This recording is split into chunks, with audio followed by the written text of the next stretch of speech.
నమస్తే అన్న. నమస్తే అన్న. ఏం పేరే? నా పేరు వీరుభాయ్. వీరుభాయ్, ఏం పని చేస్తావు? నేను పాల వ్యాపారిని అండ్ బిజినెస్ హోటల్ ఉన్నది, చేసుకుంటూ జీవనం సాగిస్తున్నాను. ఇది వ్యాన్ ద్వారా తీసుకుంటావు? వ్యాన్ ద్వారా దిగి విలేజ్ లో సప్లై చేస్తుంటాను. ఎన్ని ఊళ్ళకి సప్లై చేస్తావా? మనం రాయపడి మండలం అండ్ వర్ధనపేట కూడా చేస్తాను. 2 మండలాలు కవర్ చేస్తావు? అవునన్నా. రెండోటికి ఆదాయం ఎంత వస్తుంది? రోజుకు ఎంత సంపాదిస్తావు? రోజుకు మనకు ఖర్చులు పోను ఒక 1000 రూపాయలు అట్లా వస్తాయి. 1000 రూపాయలు వస్తాయి. ఈ వ్యాన్ ఎట్లా వచ్చింది? సబ్సిడీ ఎట్లా? నీ సొంతం పైసలా? సొంతం అన్న, సొంతం. ఇంతకుముందు మన మాజీ మంత్రి వల్లుడు ఎర్రబల్లి దయాకర్ రావు సార్ నన్ను ఆటో ఇవ్వడం జరిగింది. ఆటో సబ్సిడీలో? సబ్సిడీ కాదు, స్వయంగానే. స్వయంగా సొంత డబ్బులు పెట్టి కొనిచ్చిండా? ఇచ్చిండు. సొంత డబ్బులతో కొనిచ్చిండా దయాకర్ రావు సార్? నీకు సొంత డబ్బులతో ఆటో కొనిచ్చిండు. అదన్నా. ఎట్లా అనిపిస్తుంది ఇప్పుడు? మరి ఇప్పుడు ఎట్లా అంటే కొద్దిగా బాధాకరంగా అనిపిస్తుంది అన్న.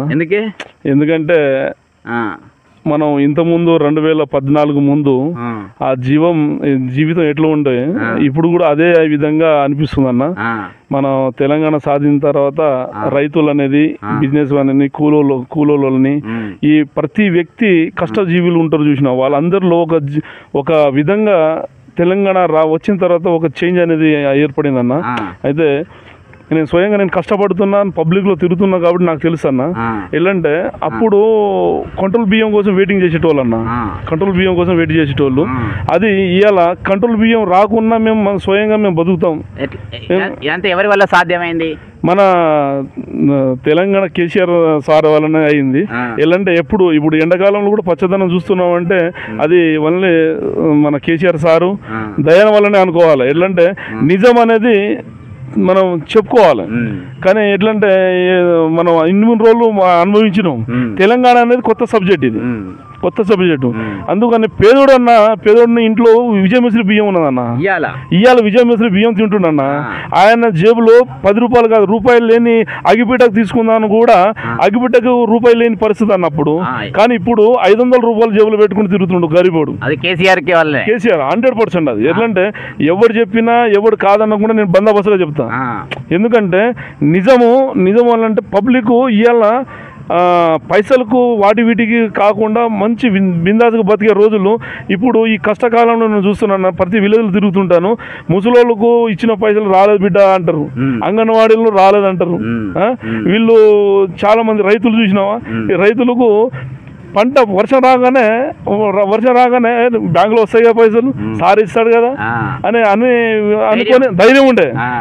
ఆ ధైర్యము ఇప్పుడు జేబులో పైసలు లేవు, బ్యాంకులో పైసలు లేవు. అలాంటి పరిస్థితి మరి ఘోరం అన్న. ఎలాంటే మనం ఈ లేనిపోని చిన్న పిల్లలకు బిస్కెట్ ఇచ్చి చాక్లెట్ ఇచ్చి పనులు చేపించుకుంటాం చూసినావా, అలా ఈ రాజకీయ నాయకులు ఇప్పుడు ఉన్న ప్రభుత్వాలు చేస్తున్నాయన్న. మనం ఒక హోదాగా అంటే మనకు కావాల్సిన సౌకర్యం ఇవ్వండి, కావాల్సిన సౌకర్యం ఇస్తే మనం ప్రజలు బాగుపడతాం. కానీ ఇలాంటి చిన్న అలాంటివి ఇస్తే ఎవడు ఇవాళ కరెంటు బిల్లు 200-300 కట్టిన పరిస్థితులు. ఆయనకు ఒక 10,000-20,000 జీతం ఇచ్చే ప్రయత్నం చేయండి. ఆ 200 ఎందుకు కట్టుకోడు? 2 యూనిట్లు ఏంటిది? 2 యూనిట్లు దేనికి? బిచ్చం ఇస్తున్నావా? అంటే గరీబోలు అంటే బిచ్చగాలు, ఎవడు ఏం పడితే అది తింటారు అని అనమాట. కేసీఆర్ సారు వాటర్ సౌలభ్యం ఇచ్చిండు, కరెంటు సౌలభ్యం ఇచ్చిండు, రోడ్ సౌలభ్యం ఇచ్చిండు. ఇది మెయిన్ అన్నట్టు. ఇలాంటిది చేస్తే ప్రజలు గరీబోడు బాగుపడతాడు. ఇప్పుడు ముసలోళ్ళకి 200 పోయి 2,000 అంటే ఏంటి విషయాలు? 200 పోయి 300, 400, 500 ఇవ్వాలి. 2,000 ఏంటిది? ఆయన ఒక ముసలోడు ఒక కుటుంబంలో పిల్లలు చూస్తలేరు, ఒకటే ముసలోని ఒకటే కూర్చో ఉన్నది. ఇలా నేను అడుగుపోదు బిడ్డ ఏం చేస్తావు, 2,000 ఏం చేస్తానంటే, నేను లేదు బిడ్డ నాకు బీపీఓ ఏదో ఉంటుంది, ఒక 100-200 పెట్టుకుంటా, కూరగాయలు అవి ఇవి తీసుకుంటా, నేను ఇప్పుడు బిందాసుగా బతుకున్న బిడ్డ అని నేను ఇప్పుడు కనీసానికి 5 సంవత్సరాలు 6 సంవత్సరాల నుండి చూస్తున్నాను నేను. కానీ అలాంటివి చేయండి సార్. ఎలాంటే నేను వాస్తవంగా అంటే ఇలాంటివి చిన్నవి ఈ చిన్నపిల్లలను బిస్కెట్లు చాక్లెట్ బిడ్డ నువ్వు అక్కడ పోయి తీసుకురాని చాక్లెట్ ఇస్తానని ఆ విషయాలు చేయకుండా స్వయంగా చేయండి సార్.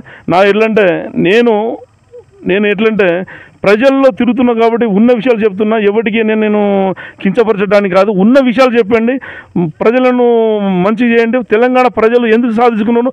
ఆ రోజు కేసీఆర్ ఆంధ్రతో ఫైట్ చేస్తే ఇవాళ రేవంత్ రెడ్డి కేసీఆర్తో ఫైట్ చేస్తుండు. ఎందుకని? ఇవాళ ఏమన్నా ఉగ్రవాది అయిపోయిందా కేసీఆర్?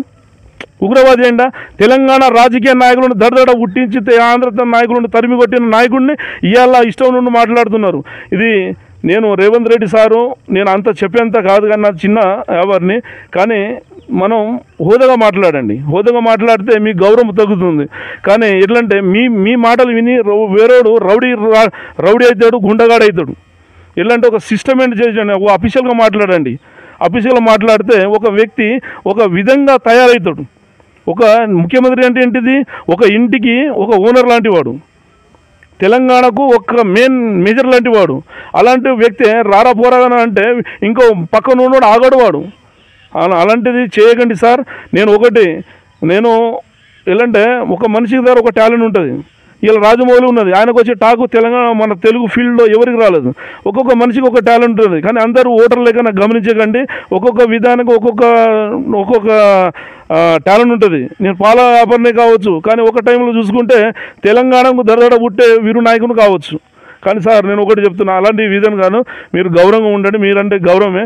కానీ మీరు ఏదో అనుకూలని పరిస్థితిలో వచ్చారు. మీరు ఊహించలేని పరిస్థితి అది. అంటే మేము అనుకున్నాం కేసీఆర్ ఉండగానే వీళ్ళతో ఏమవుతుంది అనుకున్నాం.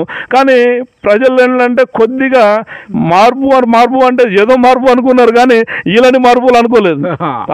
అంటే సార్ ఇలా 100 అది ఎదులంటే అది మనం వాస్తవంగా గమనించుకోవాలి. వాస్తవం మన ఇప్పుడు నాకు గుంట లేదు సార్, భూమి గుంట లేదు. కానీ నేను వాస్తవం ఏంటంటే పక్కోడు బాగుపడుతుంటే నేను సంతోషిస్తాను. పక్కోడు బాగుపడ్డాడు, నా ఇంటి పక్కన 5 ఎకరాలు ఉన్నాడు అనుకో, పండించడానికి సంతోషిస్తా. కానీ అలాంటిది చేయండి సార్.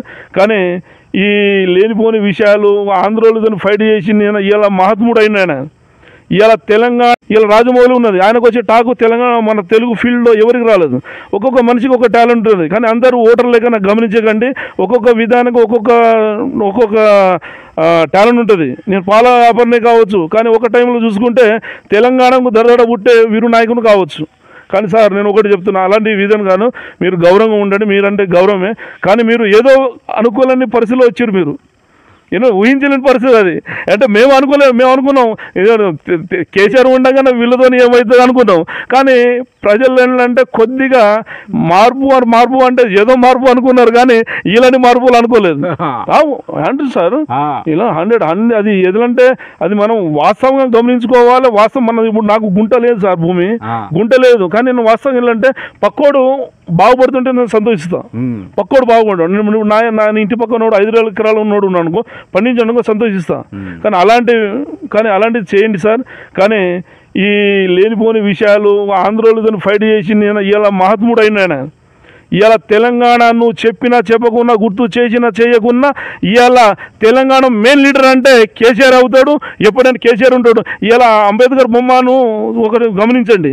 ఇవాళ హైదరాబాద్లో నడి ఒడ్డున తెలంగాణ మధ్యలో మన అంబేద్కర్ డాక్టర్ బి అంబేద్కర్ విగ్రహం నిలబెట్టిందంటే ఏ విషయం. అక్కడ ఖరీదాబాద్లో ఒక వినాయకుడు ఉండే అప్పుడు. ఇప్పుడు ప్రతి వేళలో అంబేద్కర్ ఏంటిది, పేదోనికి గరీబోనికి అందరు చూసుకునే ఒక ఆయుధం ఆయన. ఇలా అలాంటిది పెద్ద అసెంబ్లీలు ఏంటిదండి, అసెంబ్లీ ఏంటిది, గ్రామ పంచాయతీలు ఏంటి అని గమనించాలి. 5 సంవత్సరాలు 10 సంవత్సరాలు ఇవాళ 70-50 సంవత్సరాలు పరిపాలించారు. ఏం చేసిర్రు? మాటలు వస్తాయి, మాటలు వచ్చినోడికి రాజకీయం ఇస్తానంటే కాదు, అందరికీ మాటలు వస్తాయి. కానీ అలాంటిది కాకుండా సార్ దయచేసి ప్రజలను కాపాడండి. తెలంగాణను మీరు ఏ విధంగా వచ్చిరో మీరు ఇచ్చిన హామీలని నెరవేర్చిన తర్వాత ఈ హామీలు గరీబోనికి ఇస్తానన్నారు, మహిళలకు ఇస్తామన్నారు. ఇది ఏంటిది కథ? 4,000 అంటే 5,000 అంటే 4,000 3,000 అని అలా చేయకండి. నేను దయచేసి సార్ ఈసారి అయితే బీఆర్ఎస్ను పార్లమెంట్ ఎంపీలకు ప్రత్యేకంగా తెలంగాణ ఎంతమంది ఎంపీలు సార్ ఉంటారో అంతమందిని గెలిపిస్తేనే మనం తెలంగాణ ఉన్న ప్రజలు బతుకుతారు. లేకుంటే 2013 ఉన్న ఇంతకుముందు కష్టాలు పక్క మీరు చూడడానికి సిద్ధంగా ఉన్నారు. ఇప్పుడు మైలార కెనాల్లో ఇంతకుముందు వాటర్ లేకపోతుండే, సార్ వచ్చిన తర్వాత ప్రతి నిమిషము నిండే ఉంటుంది. అది నేను వాస్తవం చూస్తున్నాను, మరుపురాలు ఉన్నది నిండే ఉంటుంది. ఆ నిండి వలన ఇవాళ చుట్టుపక్కల విలేజ్లో ఉన్న బోర్ వేసే అవసరం లేదు. ఇవాళ అర్ధరాత్రి బోరేస్తారు, ప్రతి విలేజ్లో బోర్ వేస్తారు. ఎందుకు వేస్తున్నారు? ఆ వాటర్ ఎటుపోయినాయి? 100 రోజుల్లో 100 రోజులు అంటే 100 రోజులు నీకు అయితేనే చేయాలి, లేకుండా ఊకోవాలి. 100 రోజులు అంటివి ఎలక్షన్ కోడ్ పడ్డాయి. ఓకే, ఈసారి మాత్రం పార్లమెంటు సార్ నేను ఒకటి చెప్పిన, తెలంగాణలో కేసీఆర్ పోరాటం చేస్తే తెలంగాణను మనం గెలిచినాం, కేసీఆర్ తెలంగాణ తెచ్చిండు. ఇదే విషయము ఇవాళ రెండో యుద్ధం ఇది. కేసీఆర్ కేటీఆర్ మా దయాన సారు ఇది రెండో విద్యం. ఈ రెండో విద్యంలో పార్లమెంట్ ఎంపీలను గెలిపిస్తే రెండో తెలంగాణ తెచ్చినట్టే మనం. ఓకే సార్, రెండో తెలంగాణ తెచ్చినట్టు. ఈ అవకాశం ఇచ్చిన మీ ఏవి న్యూస్కు స్వాగతం, సుస్వాగతం. Thank you sir.